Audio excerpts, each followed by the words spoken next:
अगर आप एक सीएनसी फील्ड में हैं, तो मैं आपको बता दूँ कि आधे से ज़्यादा लड़कों को इन 5 सीएनसी जॉब्स के बारे में पता ही नहीं है, जहाँ एक डिप्लोमा होल्डर भी लाखों कमा सकता है। अगर आप भी उनमें से एक हैं, तो मैं चाहूँगा कि आप ये वीडियो ज़रूर देखें। सबसे पहली जॉब है, जहाँ पे आप काफ़ी अच्छा कमा सकते हैं, वो है CNC programmer in aerospace companies. Aerospace industry में ना कंपोनेंट की एक्यूरेसी माइक्रोन लेवल में मेंटेन करनी पड़ती है। वहाँ पे बहुत ही ज़्यादा क्रिटिकल कंपोनेंट्स आते हैं, जहाँ पे क्वालिटी बिल्कुल भी ऊपर-नीचे नहीं चलती। वहाँ पे हर चीज़ बहुत प्रिसाइज़ चाहिए होती है, इसलिए जो भी बंदा वहाँ पे काम करता है, उसका स्किल लेवल ज़्यादा होना चाहिए और कंपनीज़ उसे बहुत ज़्यादा पे करती है, राइट? तो प्रोग्रामर्स वहाँ कॉम्प्लेक्स 4 एक्सिस, 5 एक्सिस और मल्टी एक्सिस मशीनिंग का यूज़ करते हैं। प्रोग्रामर्स को एडवांस लेवल के कैम स्ट्रेटजीज़ के बारे में, कटिंग पैरामीटर्स के बारे में, इन सभी की बहुत ही डीप में नॉलेज होनी चाहिए, अगर आप एक एरोस्पेस कंपनी में एज़ अ प्रोग्रामर काम करना चाहते हो।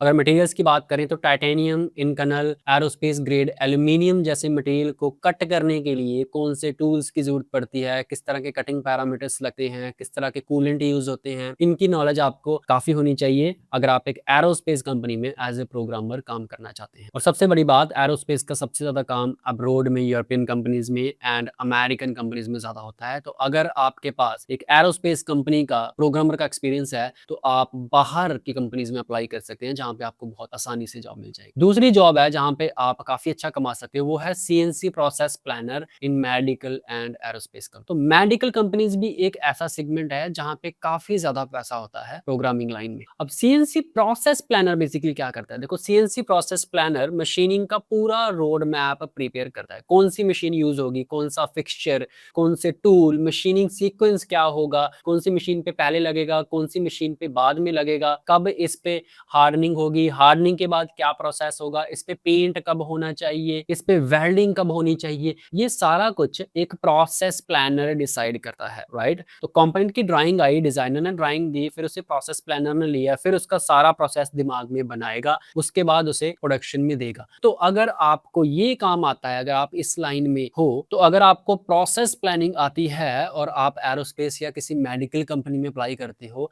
तो वहां पे आपको वो कंपनी लाखों पे कर सकती है। लेकिन इस फील्ड में जाने के लिए आपको ऑपरेटिंग, सीएनसी प्रोग्रामिंग, इन बेसिक पोजीशंस में से गुजरना पड़ेगा। आपको साइकिल टाइम रिड्यूस करना आना चाहिए, प्रोडक्शन की कॉस्ट कैसे कम करनी है, वो एक प्रोसेस प्लानर का काम होता है। आपको ड्राइंग की बहुत डेप्थ में नॉलेज होनी चाहिए, मैन्युफैक्चरिंग प्रोसेसेस के बारे में पता होना चाहिए, हर एक मैन्युफैक्चरिंग प्रोसेस के। तभी आप डिसाइड कर सकते हो कि ये कंपोनेंट पहले किस प्रोसेस से गुजरना चाहिए, फिर किस प्रोसेस से, और बाद में हमें एंड में तभी अच्छा कंपोनेंट मिलेगा। तो that was our second job. Third job जिसकी हम बात करने वाले हैं, वो है मैन्युफैक्चरिंग डेवलपमेंट इंजीनियर, जिसे एमडी डिपार्टमेंट भी कहते हैं। वैसे प्रोसेस प्लानर और मैन्युफैक्चरिंग डेवलपमेंट में ज्यादा फर्क नहीं है, पर प्रोसेस प्लानर क्या है ना, प्रोसेस प्लानर के पास सारी मशीन्स की नॉलेज होनी चाहिए कि पहले इस पे सेंटर ड्रिलिंग होगी, फिर इस पे मिलिंग होगी, फिर इस पे टर्निंग होगी, राइट? उसके बाद इस पे वेल्ड होना चाहिए, वेल्ड के बाद मशीनिंग होनी चाहिए। लेकिन सीएनसी में जो एमडी डिपार्टमेंट रहता है, मैन्युफैक्चरिंग डिपार्टमेंट रहता है, वो क्या करता है, नया प्रोडक्ट आया, उसे सिर्फ सीएनसी पे कैसे मशीन करना है, वो उसकी रिस्पॉन्सिबिलिटी रहती है। अगर उससे पहले वेल्डिंग होनी है, उसके बाद में उस पे एनोडाइजिंग होनी है, हार्डनिंग होनी है, तो उसमें उसका ज़्यादा रोल नहीं होता। वो क्या कहता है कि ठीक है, प्रोडक्ट आ गया, मेरे स्कोप में सिर्फ मशीनिंग है और मैं मशीनिंग करूंगा। तो वो नए प्रोडक्ट्स की डेवलपमेंट करता है, उसके बाद मैन्युफैक्चरिंग प्रोसेस को डेवलप करता है, इंप्रूव करता है, कंपोनेंट के लिए फिक्सचर्स बनाता है, टूलिंग डिसाइड करता है, मशीनिंग मेथड डेवलप करता है, ये वाला कीवे कैसे काटेंगे, ये वाली स्लॉट कैसे काटेंगे, ये सारी जो है एक मैन्युफैक्चरिंग डेवलपमेंट इंजीनियर की रिस्पॉन्सिबिलिटी होती है। तो मैन्युफैक्चरिंग इंजीनियर जो एमडी डिपार्टमेंट में काम करते हैं, कंपोनेंट डेवलपमेंट में काम करते हैं, वो किसी भी कंपनी में अगर काम कर रहे हैं, किसी भी कॉर्पोरेट में काम कर रहे हैं, वो काफी अच्छा पैसा कमाते हैं। तो this is also a good field अगर आप प्रोग्रामिंग या एप्लीकेशन इंजीनियरिंग या फिर ऐसे किसी फील्ड में नहीं काम करना चाहते, तो this is also good option जिसके लिए आप स्किल गेन करना शुरू कर सकते हो। सो नेक्स्ट पोजीशन है सीएनसी की, next job is application engineering. तो एप्लीकेशन मुझे बहुत पसंद है एप्लीकेशन इंजीनियरिंग, बिकॉज मैं खुद एक एप्लीकेशन इंजीनियर हूँ। या तो एप्लीकेशन इंजीनियर जो है वो कस्टमर की रिक्वायरमेंट के हिसाब से मशीनिंग सोल्यूशन डेवलप करता है। तो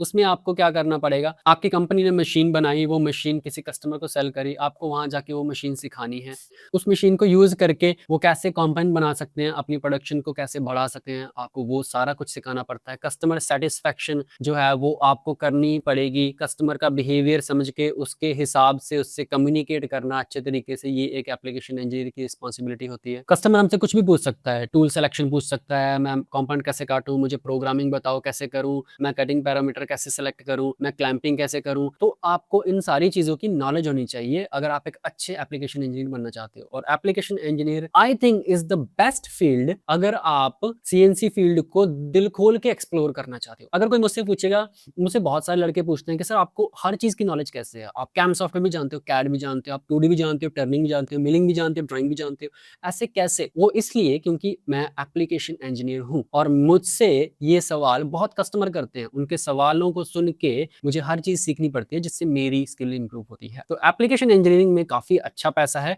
अगर आप एक अच्छी कंपनी में, किसी एमएनसी कंपनी में as an application engineer join करते हो और वहाँ पे अच्छा परफॉर्म करते हो, तो ये फील्ड भी आपको काफ़ी अच्छा खासा कमा के दे सकती है, चाहे आप डिप्लोमा होल्डर ही हो सिर्फ। मैं भी एक डिप्लोमा होल्डर ही हूँ फॉर योर इन्फॉर्मेशन। सो या, तो ये कुछ फील्ड थी, ये कुछ पोजीशन थी सीएनसी लाइन में जिसको दिमाग में रख के आप अपनी तैयारी करो। अगर आपको पता ही नहीं है कि आपको जाना कहाँ है, तो आप तैयारी कैसे करोगे? फॉर एग्जाम्पल अगर आपको एप्लीकेशन इंजीनियर बनना है, तो आप drawing reading, CNC machine, VMC machine, 5 axis के बारे में नॉलेज लेना शुरू करो। प्रोग्रामिंग के कॉन्सेप्ट अपने जो है वो पक्के करने शुरू करो, तो आपको एग्जैक्टली पता है कि मुझे क्या-क्या करना है इस फील्ड में जाने के लिए। तो अगर आप आज से स्किल डेवलप करना शुरू कर देते हैं, तो अगले कुछ सालों में आप भी इन हाई लेवल सीएनसी प्रोफाइल्स तक बड़े आराम से पहुंच सकते हो। बाकी अगर आप मुझसे सीएनसी या वीएमसी ऑनलाइन सीखना चाहते हैं, तो आप मेरी वेबसाइट macweather.com जरूर विजिट करें। वहां पे मैंने आपके लिए काफी अच्छे कोर्स डिजाइन करे हुए हैं। तो वो कोर्स कैसे ज्वाइन करने हैं, कितनी फीस है, कितने मंथ के कोर्स हैं,